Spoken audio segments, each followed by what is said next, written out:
Hello and welcome to anyone and everyone who's decided to watch this video. Today I am going to be rambling on about the second 2-pack from this year and maybe the last 2-pack we'll ever get, based off one of my favorite, if not my absolute favorite, Transformers comic book of all time, Transformers Hearts of Steel. And just like the last 2-pack, we got a character who was actually in the comic and a character who wasn't. Megatron's in the comic even less than Optimus Prime. Optimus Prime at least was unconscious throughout the whole book. Megatron, he ain't there at all, but I guess we have to get a Megatron. So we got a Megatron, and the most important bot from the comic, Bumblebee. And this set is... I'm gonna say it, I think it's a letdown compared to the last set. Even though I do think one of these figures, the Megatron, is not that bad. In fact, we will move Bumblebee to the side and we will focus on the Megatron. And this is obviously based off the design from the concept art section of the book, where he is a cannon, not the other one where he is a pistol, because they were never going to make the one of him as a pistol. Because they just legally they can't. And yeah, it's a pretty fun little mode, a nice alt mode. It's got the big wheels that make so much noise rolling around on those spikes, but at least he can roll around on his spiked wheels, unlike, say, the Studio Series Junkions, who also have spiked wheels and can't drive on them at all, so definitely an improvement there. And he's also got 2 little wheels in what will be his knee pads for robot mode. And yeah, his robot legs are pretty exposed. You can just kind of see his whole lower waist section in his alternate mode. I've never seen a cannon specifically like this, so I guess there was nothing proper 100% like this design for them to reference for finding a way to cover this up. Maybe because I know in the concept art you basically can only see like this much of the cannon. It's like at this type of angle. So I guess they were just like, well, the artwork didn't show us what to do with this stuff, so we're not going to bother. But even still, it's a pretty fun little cannon mode. It's very Galvatron-esque. This is arguably more fun than a lot of the tank modes Megatron has had, mostly because it can roll. Even if it makes a lot of noise when rolling, it can still roll, and I like it. It's a little fun little cannon toy that you can just roll around. I've always appreciated this Megatron design, even though he's not in the book. I always liked this concept art sketch, so I am really happy to have a toy of it. And here he is next to Starscream, his lackey from the other wave. And Starscream does kind of look pretty gigantic compared to him, mostly because of the wings. But they look alright together. They're fine together. I definitely think they look better together in robot mode, but as an individual steampunk plane and a old-fashioned cannon, they both look nice together. And also, his funnel came off. We gotta show him next to Optimus, just because the 2 leaders of the factions. And yeah, they also look a bit silly together. Arguably, I don't think a cannon would be as large as a train, but, you know, it's fine. It's a fun little alt mode. This is actually one of the cooler Megatron alt modes we have gotten over the years, because I'm not a fan of Gun Megatron, and I'm not too big a fan of Tank Megatron, at least when it's a G1 Megatron turning into a tank. There's a couple of them I like, but not that many. But enough with the Megatron. We gotta talk about the Bumblebee, the most important character from Hearts of Steel, the one who is on the cover. And just like in the book, he is a little train, tiny little tank engine. You can't do the thing he did in the book where his snowplow opens up and has like a little machine that can knock in rivets to help build the railroad tracks. So yeah, he can't really do that. His boiler is really tiny, very shrunken down compared to that cab, since he's a self-driven engine. nobody drives him in the book, but we'll just call this his cab, is so huge compared to it, and that is interesting. He's got little buffers in the back with a big old gear, and I guess he really shouldn't have buffers because he's an American engine, but whatever. And I actually don't really like this flap. It's a bit ugly.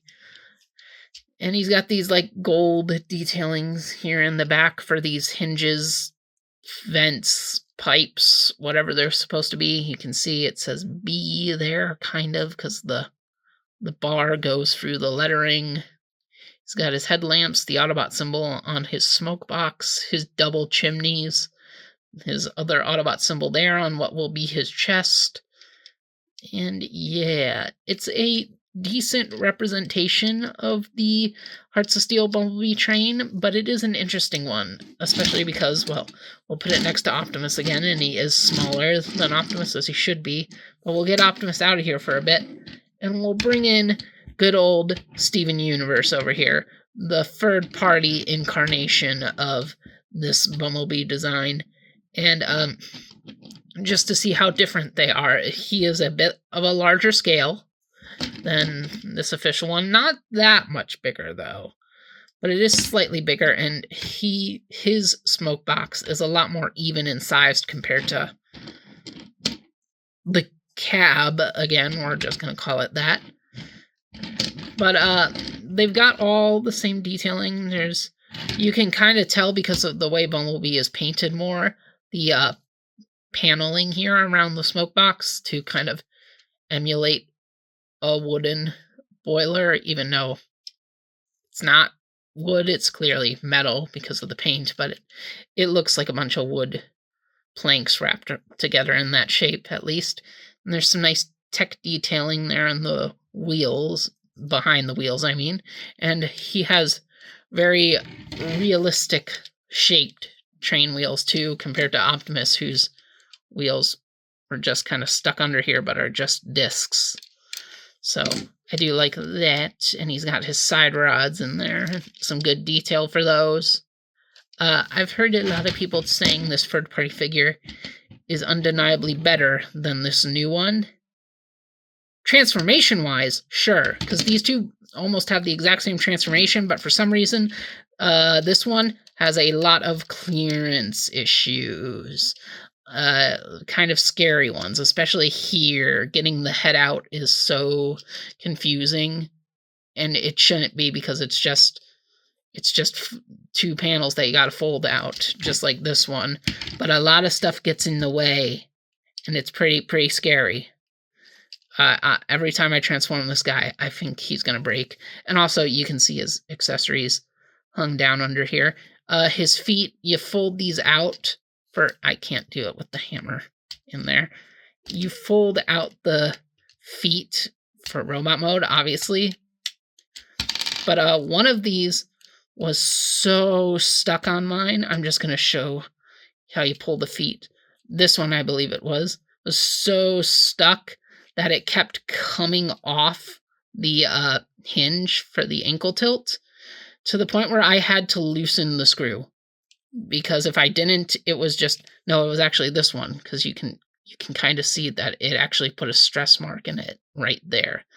This foot is the one that kept coming off, to the point where I had to loosen that screw right in there to make it come out easier. So, yeah, honestly, I think these are both decent representations of this train. Well, Bumblebee's snowplow is being put back together.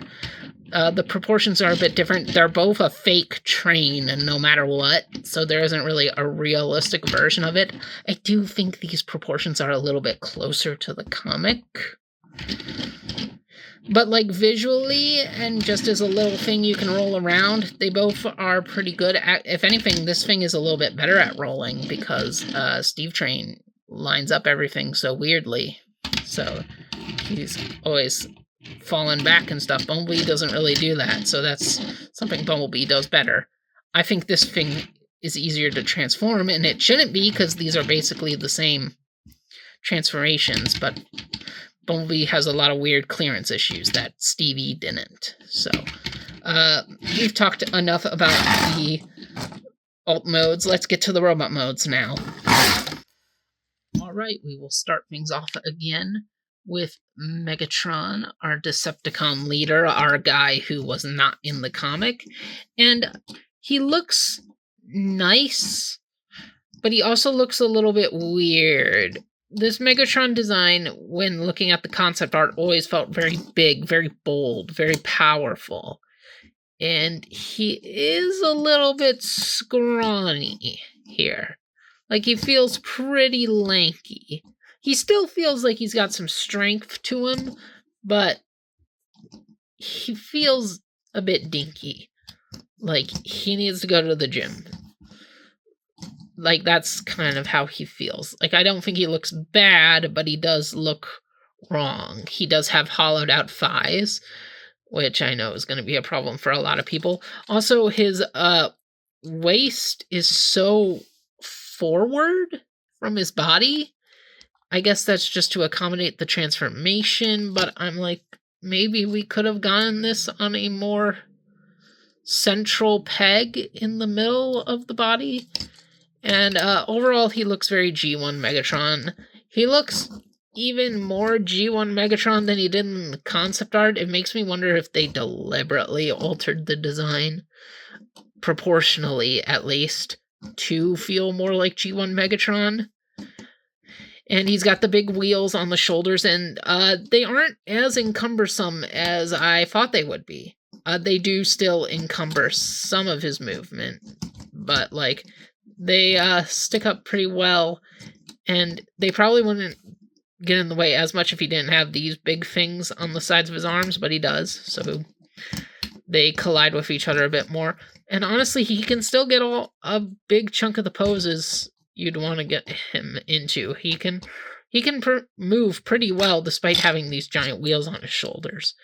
Makes me hopeful that we can make future Transformers out of other big wheeled stuff, like maybe finally get a good monster truck Transformer or something.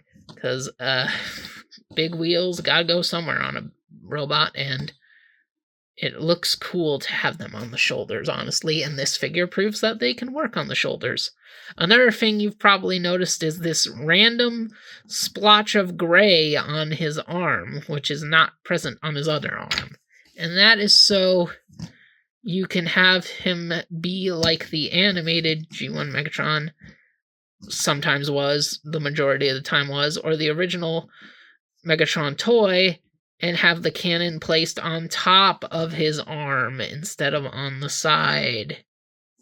And yeah, I'm not a big fan of when they do this for Megatrons or Galvatrons or any other character with an arm cannon, but I'm pretty sure Megatron and Galvatron are the only ones who have ever had to suffer with this. It just looks wrong to have it covering their hand. Like, at this point, they might as well just be holding it in their hand as a handgun instead of having it as an arm-mounted weapon, in my opinion. I would rather have it on the side or underslung like Classics Megatron. And he does have these other ports on his, whatever these mechanisms on a cannon would be called. And you can plug it into there and have him wear it that way, and it looks fine that way. It doesn't really look bad. There's nothing wrong with it being worn that way, but he still has this extra splotch of gray on his arm. And I think I'm going to keep him with it this way, just because I don't like covering up his hand with his own cannon. I think it's just weird for Megatron to do. And for us side-by-sides, we can bring in Starscream to have our two steampunk Decepticons together in our olden days. I do like that this Megatron is significantly taller than Starscream. I do think it's cool when Megatron is bigger than Starscream. I know it's not true in every continuity, but I like it. I like it when they're like this to each other. So that's pretty nice. Megatron to Prime, and Megatron is still, it's a bit hard to see thanks to those big wheels. Megatron is slightly taller than Prime, not towering over him, but slightly taller. So that is nice. These two, the guys who are not in the book, look really nice with each other. I brought up how Optimus was my preferred of the two from the last 2-pack, and I'd say I probably do enjoy this Megatron second. Like, Optimus is definitely my favorite of the Hearts of Steel figs. Megatron is my number 2. I wish it was the two guys actually in the book, but I do think these are the better toys. And yeah, the leaders of the two factions do look really nice together. And then we gotta do it. We gotta bring in Bumblebee. And yeah, Bumblebee is the smallest of the set. He is pretty small compared to Megatron. They came packaged together. They contrast each other pretty well. Megatron and Bumblebee do look nice together. It was a good choice to put them together if you had to do the 4 characters that Hasbro did. And yeah, we will place Megatron to the side and talk about Bumblebee. And he does look a bit different. And another tight joint I didn't bring up is this one, the one that rotates his wheels around for his transformation, is another really tight one. I would loosen that up too, but they're pinned, not screwed, so there's no real way for me to loosen them. And we got to bring in Steve Train immediately. Not immediately for the visual comparison, we'll get to that, because transforming these two one after the other has made me realize why this one's transformation is so annoying. And it's 2 factors. It's this panel I don't like, and this area underneath it that is meant to hold one of his weapons in train mode covers a lot of the inside, so you can't really see what you're doing with the stuff in there. And also the way his shoulder joints work, which are on these ball joints that drop in to the center. So his whole upper arm is inside this dome in train mode, and only this bit is under the train. Whereas Steve's, we can put that back on, hinge to the back and have the entire arm underneath the engine. So that's what's going on with Bumblebee that kind of makes it annoying. So, and causes either the shoulder pads to stop from splitting apart or the head to get stuck coming out. It's basically just you can't really see what's happening in there, and this little dropping hinge thing can get in the way of other stuff, and you just don't know how to move it around and manipulate it the right way. So yeah. So Stevie definitely wins on transformation. That's like the one definitive win here, because the rest I'd honestly say is subjective. I'd actually say there is a big win for the Hasbro one, and that is the plastic. I don't think Steve's feels too bad, but it still doesn't feel as good as like Hasbro plastic. It's not like third parties always feel a little bit off because they're definitely made differently and they're definitely weird. But my video I made about Steve Train a long time ago, I pointed out that he has stress marks on some stuff. I noticed that he somehow has a really huge one in here, and I don't even know where that came from because I don't really put stress on that joint. So as much as I like this toy, I think it's a good sculpt. I think it was a fun transformation for its time. I am more afraid of him falling apart than Bumblebee, because the only thing that really felt breaky was my super tight foot ankle moving joint, and I could just fix that from unscrewing it. Whereas Steve keeps getting more and more stress marks, even though I don't stress him out that much when I mess around with him. That makes him feel like an inevitable just going to fall apart. Like it feels like he will not last a couple years, like a decade. Like he might be really hard to mess with, where it was like Bumblebee, the transformation is a bit scary just because of the way they did it, but like when he's in train mode, he's great. When he's in robot mode, he's great, and he doesn't feel like he's going to break even with his messy transformation. So better transformation, better transformation, better plastic, and then the only other comparison is, well, the colors, which shouldn't be that much of a comparison because there was a Bumblebee version of this. I just only own the Thomas variant of the third-party one. is really the sculpt. That's like the big difference. And they're differently proportioned. And this is more of a G1 Bumblebee is like what the third party one is going for, I guess, because it's a bit more bulky. Got kind of thin arms, but like big feet, big body. And this is more of a evergreen, slimmer Bumblebee. And again, I technically believe this one is more accurate to the comic. I'd have to pull it off the bookshelf and check through it again. But this one does not look bad by any means. And he's well articulated. He can get all the poses you need. He's basically just a good toy. And the wheels do get stuck like this sometimes with the knees, so just grab them, move them back. He's got a bit of a long torso, like this bit that comes out from his chest is a bit long feeling, so that is a bit of a weird proportion bit, I guess, but I still feel he looks all right. He's got smaller shoulder pads that don't really move with the articulation of his arms that much, but since his arms aren't really under the shoulder pads as much as they are on the third party one, I mean, the third party ones, shoulder pads don't really move either, so what am I really talking about? They both are different interpretations of this design, but I don't really think either of them is wrong. It's just better transformation, better plastic. Official, not official. And as for accessories, B comes with this weird little gun that kind of reminds me of that machine that came out of the snowplow in his vehicle mode in the book, hammering the nails. I was mentioning that earlier. And his hammer. And this one, because it's not the Bumblebee release of the third-party toy, comes with a pickaxe instead. And I do like how big that pickaxe is compared to this dinky hammer. I'm not a big fan of that, but at least he has them. I don't really get the gun either. It's like, I feel like he doesn't need it, but it's like a G1 Bumblebee. We gotta give him the little tiny pistol, and it's like, I guess. Also, you can't really do anything with the headlights on the official version, whereas they fold up like this on the third-party one. So, yeah, there's pros and cons to both.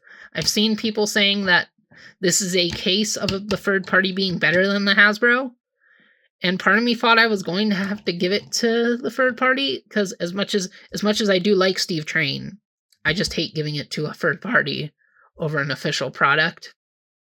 But I do feel Steve Train has just as many cons as the official Bumblebee.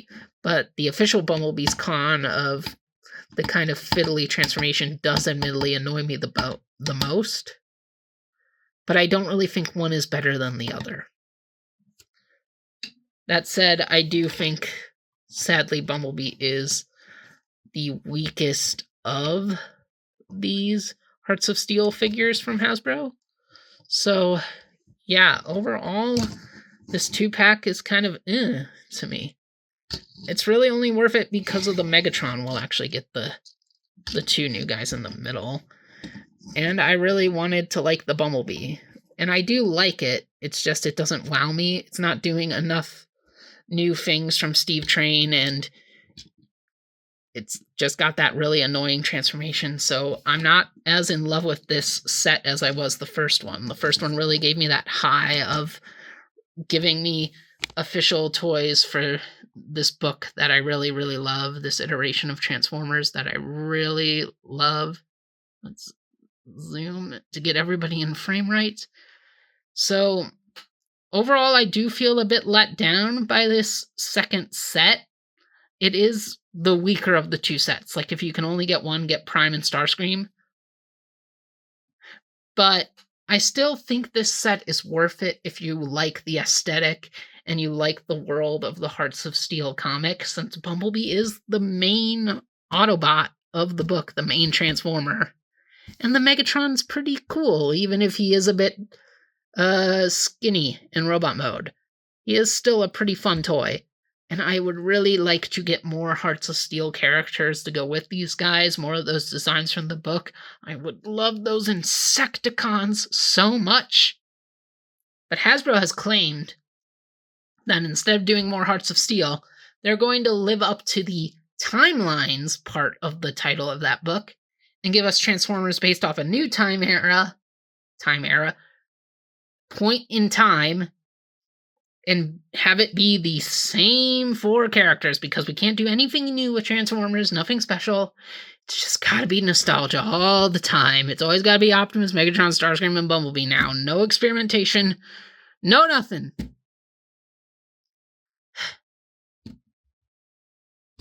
Yep, so overall, still a pretty fun set. Not as fun as these 2 were. That said, I think I've rambled on enough here. Thank you all for watching, and see you guys around. Hey guys, it's your favorite Cool Cat Cheetor, here to tell you that if you want to be a cool cat too, then you should consider subscribing to this channel so you can get more fun videos to enjoy.